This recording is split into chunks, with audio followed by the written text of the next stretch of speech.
In this guide, I'm going to show you how to add a passkey on Snapchat. This is Aiden from JustBoz, and before we get into this guide, make sure to like the video and subscribe to the channel with all notifications on. It really does help with the channel and it lets us know that you want more content like this, so we greatly appreciate it. If at any point throughout this guide you did have any questions, just ask them down in the comment section below and we can help you out further. I'm going to be doing my best to reply to every single comment down there.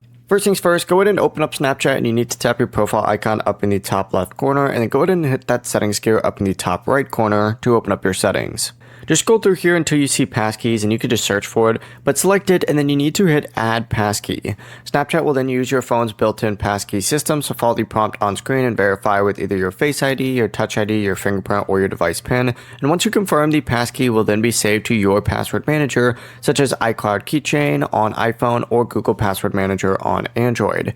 After that, you can use that passkey to sign into Snapchat without ever entering in your password. And if you don't see the passkey option, just update Snapchat to the latest version and check again, because the feature may still be rolling out to your account. Before you do leave, make sure to like the video and subscribe to the channel with all notifications on. It really does help with the channel and it lets us know that you want more content like this. We'd greatly appreciate it. And if at any point throughout this guide you did have any questions, just ask them down in the comment section below and we can help you out further. I'm going to be doing my best to reply to every single comment down there. Peace.